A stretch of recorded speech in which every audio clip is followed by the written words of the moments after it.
So the first part is obviously the monsters. These are the only main deck monsters that we have, and we have to maximize on those because you want to be able to see the names. 12 is a good number though. That's a good starting point. None of them are incredibly bad, so you just play all of them to have the access to the names. Having 12 gives you an 85% chance to see at least one in your 5 card starting hand. That's not even including the increase in consistency that you're gonna have with prosperity. So that's extremely good. Now I played 2 Amento and 2 Vadis. Initially I was playing 3 of these because I was trying out desires, but you don't want to banish some of your cards. Obviously you can, because if you're playing budget, it doesn't matter, right? But I feel like this deck suffers a little bit more from desires banishes that are a little bit unfortunate, because Vadis again has to summon 2 monsters that list each other. So that could be a little bit difficult to navigate if your desires banish are a little bit iffy. So I decided to play Prosperity, and that in turn allowed me to deck build a little bit more efficiently. I cut this down to 2, I cut this down to 2 as well, and it works absolutely fine in my opinion. And yeah, that's it for the archetypal cards actually. So that's really concise. You can see here it's basically like a third of your deck, well, more than a third of your deck. And then for the other cards in this section, let's go here. Forbidden Droplet. This is actually kind of like in tandem with the hand traps because it's basically a going second card. This at some point was Strike for me, because Strike is, well, it's one hell of a card, and you already have like 12 hand traps anyways, so you feel like you're good going second. But I just wanted it to have more options going second. I wanted to be more versatile going second, and Strike isn't really going to help that, because like what are you going to do? Set Strike and try to activate Vadis if you draw it. So I just wanted to go for Droplet to be able to be more resilient going second. You could also fit extenders here. I'm going to show you the other extenders that you can run later on in this video. Pot of Prosperity for consistency. That's just a must, honestly. It gives your deck so much consistency, and again, the digging power of this card is insane. It's insane. And then the next card that is also ridiculously good is Ties of the Brethren. Let's just read this card actually. Pay 2,000 life points, then target 1 level 4 or lower monster you control. For the rest of this turn, after this card resolves, you can special summon monsters. Also, special summon 2 monsters from your deck with the same type, attribute, and level as that monster, but with different names. You cannot conduct your battle phase the turn you activate this card. This card is insane. Another reason why I didn't want to play Desires is because I didn't want to banish Ecclesia. And resolving Ties is just so good. If you normal summon, let's say this, any of these actually, and you activate Ties, it's basically a what, +2, +3. You activate Ties, right? You summon 2. You can summon 1 name and this, right? That's 3 monsters on the board out of 2 cards. Plus, you're going to be able to search Fleur, which is another interruption right away. And what that does for you is it already sets you up with 1 surefire interruption, and you have 2 engine cards that you can trigger during the opponent's turn, but via their effect if they play a deck like that, or if you have a Mento or a Vadis, then you can just do more, and then you can just generate more advantage past that turn. And don't forget, you have a lot of hand traps as well, so that's also pretty good. And then the next card is just Called by the Grave. This at some point was Fairy Tail Luna. Obviously you summon that off of Ties of the Brethren, but I cut it because I just feel like a lot of decks these days don't have this specific choke point in their deck. Their main deck monsters are usually run in multiples. Their extra deck monsters are usually run in multiples. What are you gonna do? Send Fairy Jet to the grave? Send Move Beta to the grave? They play multiples of that. So that's pretty cool. It could be good in trying to out-resource your opponent, because they're gonna have to send to the grave to negate. But I don't know. I just feel like Called by will do more. And if I had to summon another monster from the deck anyways, I would probably just summon another name, so that if they trigger, then it's basically more advantage, because it's either a floodgate or an interruption, plus they could be follow-up in terms of Caspitel and Michaelis.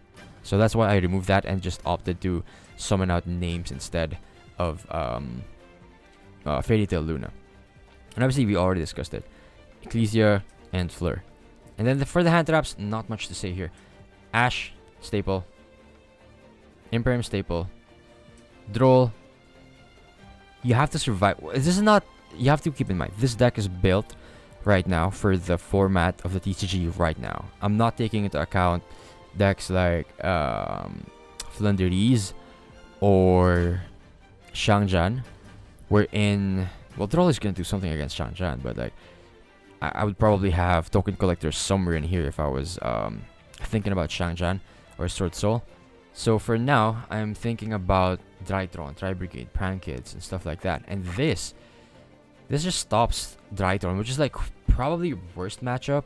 So basically you have this, and then this. This is also really good against Drytron. Obviously you can Imperm Mubeta, and that hurts a lot. And you can also Imperm Diviner.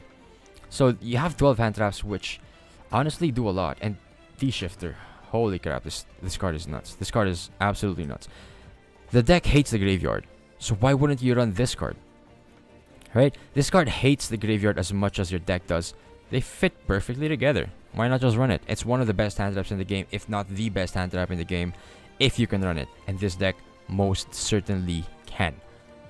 Okay, so that's the main deck. 40 cards, even 40 for the consistency and the prettiness. Look at this, it's so even.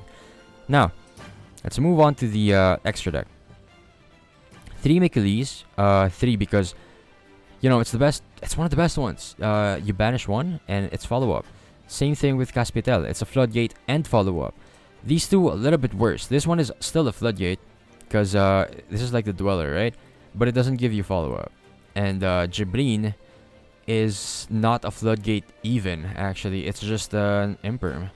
And it also doesn't give you follow-up. It helps you push for game, but that's pretty much it.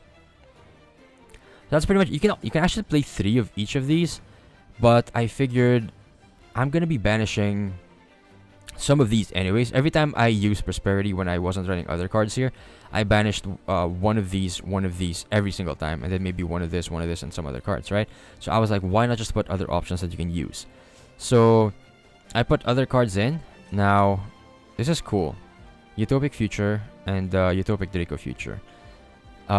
This card says 2x these monsters with the same rank except number monsters. These are not number monsters. And then you can overlay Utopic Draco Future on top of it. So yeah, you can also exceed some of this, blah, blah, blah, blah, blah. Why do I play this?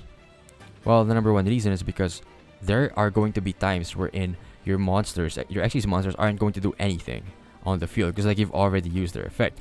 And if you can't activate a Mento, or if you don't have enough materials for Zeus, then it doesn't really make sense to just have them on board doing nothing, right? Like you can do Vespinato maybe, but like I don't know how good that's gonna be because like you can't overlay Zeus on top of it during the same turn that you actually summoned it. So this is just gonna be another good option. Utopic Future to Utopic Draco Future. People underrate this card just because Dryden is gone. This card is insane. This card is insane.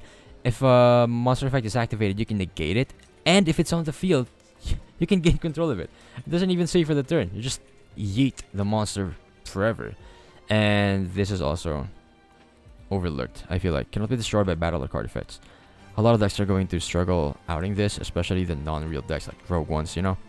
So I think it's a really good weapon to have. And on to the next one. Chakanine and Borbo. I know, it's a little weird, right? I'm going to show you other options later on. But I feel like Zeus is an insanely strong card, and this deck sometimes struggles going second. As you can see, I didn't play extenders like the Gigabytes and Audifire, etc. And I went for this. So sometimes you're gonna lack extenders, but if you want to play extenders, that's also fine. That's gonna make it easier to play Chakanine and Borbo, right? Like remember, Chakanine requires 2+ level 4 monsters. If your opponent has a board that is full of negates and not interruptions, then you can just go for Zeus, right? Let's say your opponent has like a Dragoon. Any normal summon spellcaster plus an extender like Gigabyte, Inaudifire, Ranryu, Nefariousness, that's basically Zeus. And you're not activating anything there because like those extenders don't activate. You just special summon them from hand for free. And you can go for Chakanine first, overlay. That's going to be 2 materials underneath. You overlay Borbo on top of that. That's going to be 3 materials underneath. And then you attack directly with Borbo. And then you overlay Zeus for 4 materials. You have a 2-cent Zeus, and you still have some other cards in hand. Right? So that's pretty cool. That's why I chose this. This could be anything, really. You could have Dweller, Baguska, Tornado Dragon, and again, I'm going to show you the options later on. For the side deck, Pank, I don't know, it's kind of basic here. Pank is really good, and it's a body as well. So, you know, you can put more pressure when you have a body on board. And it's a really good going second card. Nibiru, classic. Twin Twisters, basic. Harpies, basic. You're only putting in 4 for now. Again, obviously it can change. And why not play 3 Lightning Storms, 1 Harpies? Well, the meta right now plays a lot of anti-spell, right? And Imperials. So why would you even risk it? Just play 3 Twin Twisters. It's just really good, this format. It could change, obviously, but for now, this is going to be the better choice for me personally. And then the other cards, the other half, is going to be Floodgates. Why? Your opponent is going to see that you're on a lot of hand traps, right? They're not going to see strikes. They're not going to see torrentials. So what are they going to side? Stuff that negate your monsters, probably. Maybe Forbidden Droplet, Forbidden Chalice, Imperm, stuff like that. Then you're gonna hit them with this. Macrocosmos, really good.